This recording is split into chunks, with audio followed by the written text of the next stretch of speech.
Pernahkah kalian merasa ujian hidup begitu berat? Kehilangan sesuatu yang berharga, atau mungkin diuji dengan sakit?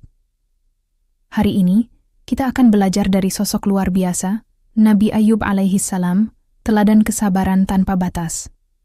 Bayangkan, beliau adalah seorang nabi yang kaya raya, punya keluarga besar, dan sangat saleh.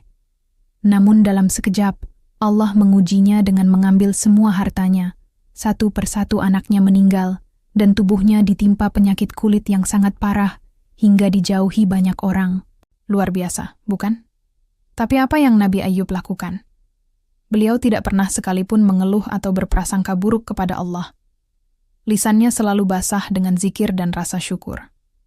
Kisah ini mengajarkan kita bahwa setiap ujian, seberat apapun, adalah cara Allah untuk mengangkat derajat kita, membersihkan dosa-dosa kita, dan membawa kita menuju kemuliaan. Semoga kita bisa meneladani kesabaran Nabi Ayub. Yuk kita simak cerita Nabi Ayub alaihissalam selengkapnya. Assalamualaikum warahmatullahi wabarakatuh. Sahabat beriman, pernahkah kita merasa ujian hidup begitu berat sampai rasanya ingin menyerah? Kehilangan pekerjaan, sakit yang tak kunjung sembuh, atau masalah keluarga yang seolah tiada akhir. Di saat-saat seperti itu, kepada siapa kita meneladani kesabaran?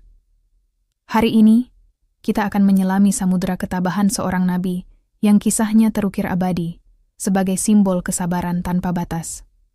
Nabi Ayub alaihissalam. Kisah Nabi Ayub bukanlah sekadar dongeng pengantar tidur. Ini adalah pelajaran hidup yang sangat relevan, sebuah cermin bagi setiap jiwa yang sedang diuji. Mari kita bayangkan sejenak. Nabi Ayub adalah sosok yang sempurna di mata dunia. Beliau adalah seorang nabi yang mulia, kaya raya dengan ternak yang tak terhitung jumlahnya, lahan pertanian yang subur dan luas, serta keturunan yang banyak dan saleh. Beliau juga seorang dermawan yang dicintai kaumnya, selalu menolong fakir miskin dan anak yatim. Hidupnya penuh dengan kenikmatan dan rasa syukur. Namun semua kenikmatan itu adalah ujian, sama seperti kesulitan yang akan datang. Iblis, yang selalu iri dengan ketaatan hamba Allah, merasa tidak terima melihat kesalehan Nabi Ayub. Iblis berbisik kepada Allah, Ayub hanya bersyukur karena engkau memberinya harta dan keluarga. Jika engkau ambil semua itu, pasti ia akan kufur. Maka dimulailah episode ujian yang paling dahsyat dalam sejarah manusia. Atas izin Allah, ujian itu datang bertubi-tubi. Pertama, seluruh ternaknya yang menjadi sumber kekayaannya mati seketika. Ladang dan kebunnya yang hijau subur, hangus terbakar menjadi debu. Nabi Ayub kehilangan seluruh hartanya dalam sekejap. Apa reaksinya? Apakah beliau mengeluh? Tidak. Beliau justru bersujud dan berkata, "Segala puji bagi Allah, yang telah memberi dan kini mengambil kembali. Semua ini adalah miliknya." Iblis tidak puas. Ia melihat Nabi Ayub masih dikelilingi anak-anaknya yang saleh. Lalu, dengan izin Allah, ujian kedua datang. Bangunan tempat anak-anaknya berkumpul runtuh, menewaskan mereka semua. Bayangkan pedihnya hati seorang ayah yang kehilangan seluruh buah hatinya sekaligus. Duka yang tak terperi. Namun, apa yang dilakukan Nabi Ayub? Beliau kembali bersabar, dan lisannya tetap basah oleh zikir dan pujian kepada Allah. Kesabarannya membuat iblis semakin geram. Ujian terakhir, dan yang paling berat pun tiba. Iblis meniupkan penyakit ke tubuh Nabi Ayub. Sekujur tubuhnya dari ujung rambut hingga ujung kaki dipenuhi penyakit kulit yang menjijikkan, sampai-sampai orang-orang menjauhinya. Dagingnya membusuk, mengeluarkan bau tak sedap. Hanya jantung dan lisannya yang tetap sehat, agar beliau bisa terus berzikir dan mengingat Allah. Semua orang meninggalkannya, kecuali satu orang. Istrinya yang setia, Rahmah. Selama bertahun-tahun, Rahmah dengan penuh kasih merawat Nabi Ayub. Ia bekerja keras untuk mendapatkan makanan bagi suaminya. Namun, ujian kemiskinan dan penyakit yang berkepanjangan ini membuat iman siapapun bisa goyah. Suatu hari, karena putus asa, Rahmah sempat terpengaruh bisikan setan dan bertanya kepada Nabi Ayub, "Wahai suamiku, sampai kapan ujian ini akan berakhir? Mengapa engkau tidak berdoa saja kepada Allah untuk mengangkat penyakit ini?" Mendengar itu, Nabi Ayub merasa sedih. Bukan karena penyakitnya, tapi karena istrinya mulai goyah. Beliau menjawab dengan sebuah pertanyaan yang menampar kita semua. Berapa lama kita merasakan nikmat sehat dan kaya dari Allah?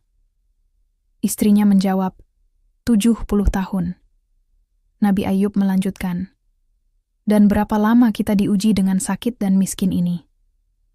Istrinya menjawab, baru beberapa tahun.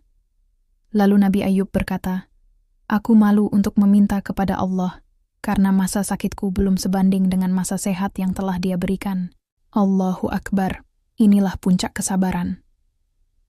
Di tengah penderitaan yang tak terbayangkan, Nabi Ayub masih bisa melihat nikmat Allah yang jauh lebih besar. Beliau tidak fokus pada apa yang hilang, tapi pada apa yang masih ada dan apa yang pernah Allah berikan. Namun, ada satu titik di mana Nabi Ayub akhirnya berdoa. Bukan karena tidak tahan dengan sakitnya, tapi karena beliau mendengar orang-orang mulai berprasangka buruk kepada Allah. Mereka berkata, jika Ayub orang baik, tidak mungkin Allah memberinya azab seperti ini. Khawatir fitnah ini akan merusak akidah umat, Nabi Ayub pun memanjatkan doa yang sangat indah, yang diabadikan dalam Al-Quran, Surah Al-Anbiya ayat 83. Rabbi anni massaniyad dhurru wa anta arhamur rahimin. Artinya, ya Tuhanku, sesungguhnya aku telah ditimpa penyakit, dan Engkau adalah Tuhan yang maha penyayang di antara semua penyayang. Lihatlah adab doa beliau. Beliau tidak menuntut, tidak memaksa, tidak mengeluh. Beliau hanya mengadukan keadaannya dan memuji Allah sebagai yang maha penyayang. Sebuah doa yang penuh kerendahan hati dan kepasrahan total. Maka Allah pun menjawab doa hambanya yang sabar itu. Allah memerintahkan Nabi Ayub untuk menghentakkan kakinya ke tanah. Dari hentakan itu, memancarlah mata air yang sejuk. Allah berfirman, gunakanlah air ini untuk mandi dan minum. Seketika, saat air itu menyentuh kulitnya, segala penyakitnya sembuh total. Tubuhnya kembali sehat, bahkan lebih bugar dari sebelumnya.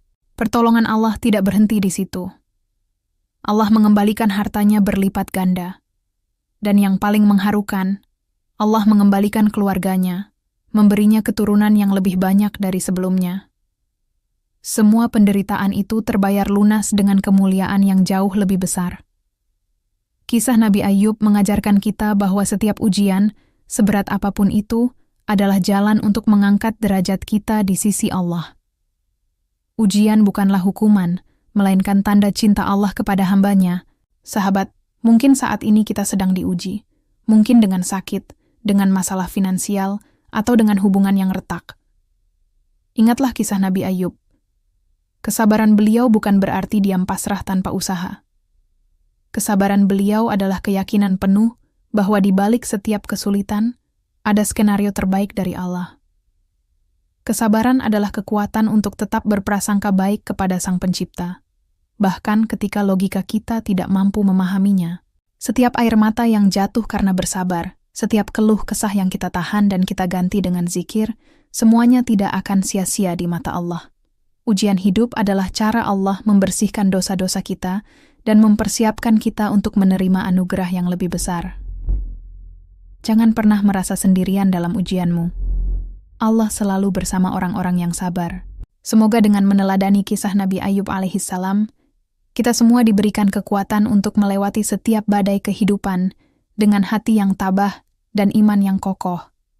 Ingatlah selalu, sesungguhnya sesudah kesulitan itu ada kemudahan.